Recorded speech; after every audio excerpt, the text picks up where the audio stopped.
galore. No wonder we stay glued to television. With television, however much information's blasting at you, it's all caught and held in a box with a frame around it. What a relief. You turn it off and whole continents tuck away into the void. You've cleared the decks. Clearing the decks is attractive. While you're watching television, you don't have to think of how much the decks are not cleared elsewhere. You don't have to think of the stuff you have stashed in your head, the stuff you've written on your do-it-now lists, the stuff crammed into drawers and shelves and boxes and files and notebooks. All things break, and yet look at how much you've managed to hold on to. But maybe you don't accumulate stuff like that. I'm probably just talking again about my own failings. I don't throw anything away. Any house I live in is the accruing history of my life. It might be because I grew up poor on assorted farms in West Texas, where there were always stacks of cardboard boxes holding outgrown clothes, outgrown toys, dishes, anything that came into the house and stayed there. Keeping stuff was a kind of thrift, saving against future need, storage against a hypothetical winter, endless old farmhouses with nothing thrown away.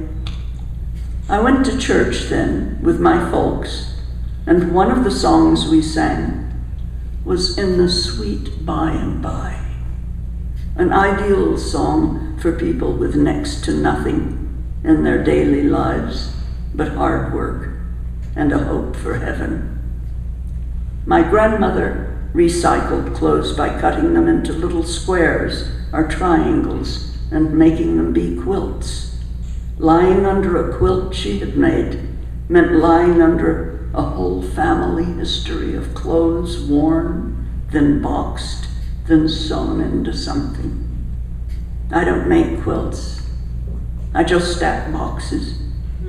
I can postpone the world indefinitely without guilt. I always get extensions for my income tax returns, as if they'll ripen and solve themselves. I'm like Scarlett O'Hara in her dress made out of curtains, saying, I'm not going to think about it now, I'll think about it tomorrow. Only without the glamour or the dress. All I've got is the infinite ability to put off to tomorrow as much of today as I can escape from. I still believe in the sweet by and by, a theme song for procrastinators. I'm sure that someday I'll get rid of all the boxes and the stuff in them. I count on it that day's coming, just not today. Not here and now. Just to look at one piece of it.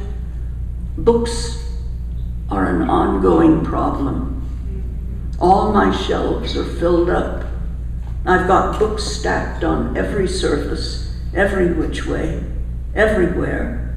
When I want to get rid of stuff, books look easy. I think, hey, I'll just get rid of the books I know I'll never read again, which means knowing I don't want to read them, so I take a look and it's a book I don't even remember, that I'd buy if I came across it at a bookstore.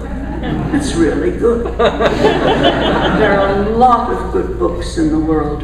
Writers can get depressed by how many good books are already out there. It doesn't look like there's any room for you. So I sit on the floor reading, not putting books in boxes to be donated to the Salvation Army or Goodwill. I don't take books to used bookstores anymore. I just end up buying more books. One of my ongoing confrontations is Proust. I've never been able to read him. I have friends who think less of me for it. You don't read Proust, Well, apparently not. Don't think I think I'm blameless. I always meant to do something about it. I'm avid for self-improvement.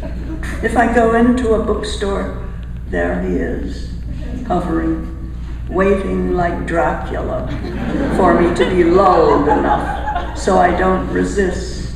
More than that, I invite him in. You know those women in vampire movies who open their collar and turn their heads and make their necks more available? That's me and Proust. I've owned a full set of remembrance of things past half a dozen times. Every time, I've been sincere. I really do think I should like him. Every time I've thought now might be the right time to get on with it.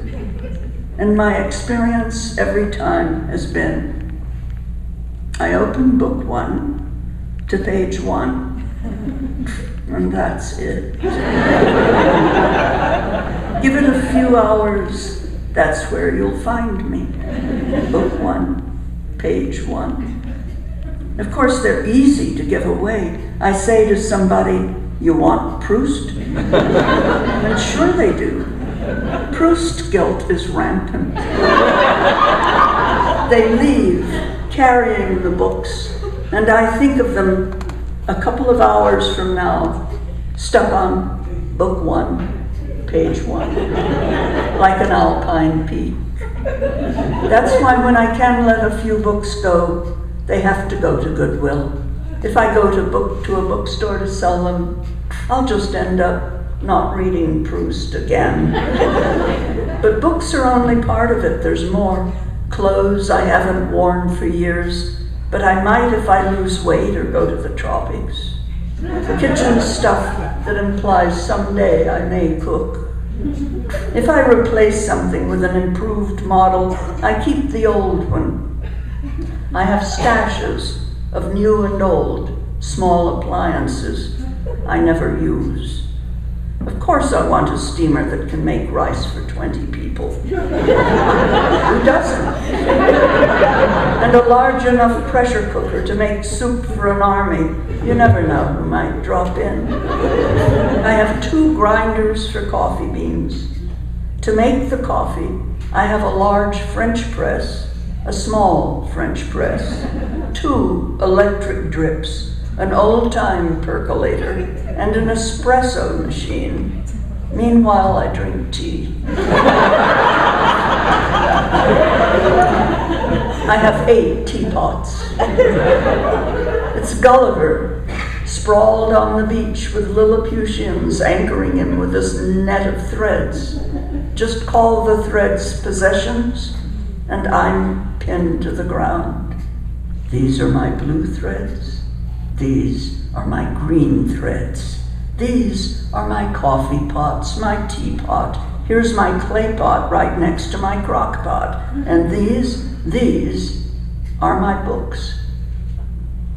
I wish I could think of it as character. Tenacity is supposed to be an acid. She knew what she wanted, and she got it. It all goes into a minor key when you add forever. She knew what she wanted, and she got it, and she had it forever. Books and clothes and small appliances and the sweet by and by, forever. I've heard that when houses burn down, after the first feeling of grief and dismay, there's often an experience of relief. All that stuff gone. No boxes to fill, and nothing to put in them.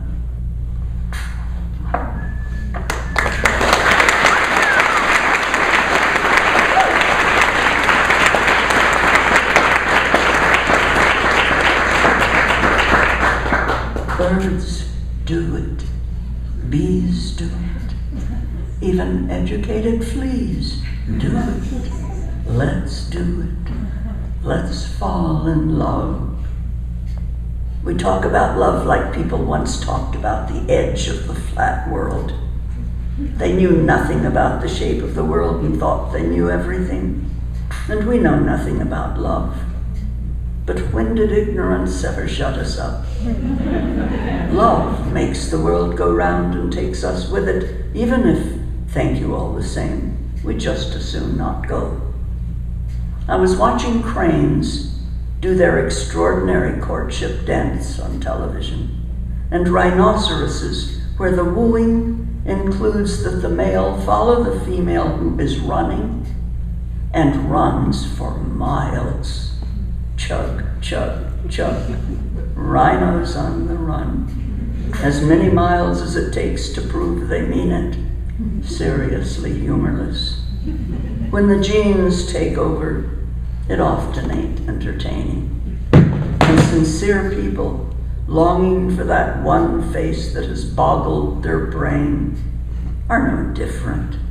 Knock themselves out to make it happen, invent themselves into an entertainment, spread their goods like a peacock spreads its feathers, like a male hummingbird can fall straight down for 15 or 20 feet with the female watching from her perch on the tree.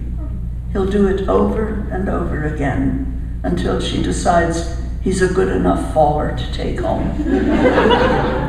Perfectly reputable people can go seriously weird when they're in courting mode. Feeling adores itself too much. The body walks itself into trouble, and the mind gets carried along screaming, and finally resolves it with, hey, well, why not write a poem? Just think of all that poetry, all those novels, all that conversation, all those songs, chug, chug, chug. Rhinos on the run. The next time the world tilts onto a new axis, it won't be from a buildup of ice at the poles. It'll be from all the accumulated claptrap written about love. All of it within a vocabulary of about 100 words, repeated every time as if they're new. With all that thought going into it, we should have solved what love is long ago, but we know as little about it now as we did on day one. In old maps, there are black shapes labeled terra incognita to show the map makers knew what they didn't know. They drew hybrid mythic animals and wrote things like, "Here be dragons." And they made it clear that with one wrong step, you could fall off the world. Now we know there are no dragons, and we know the world is round, and we don't think you can fall off the world, and now we think we can discuss love intelligently, and we do. We talk about it endlessly, right up to the moment we fall in love, and just that quickly we know nothing. We fall in love and the subject changes entirely. We don't even remember we were wrong. We just know that now we're really right. And one final bit.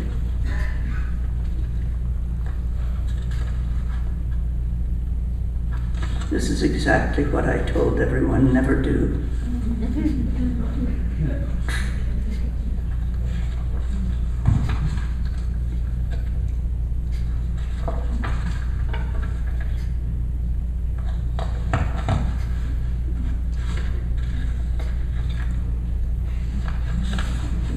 And you do see what I meant by that. I mean, it is seriously graceless.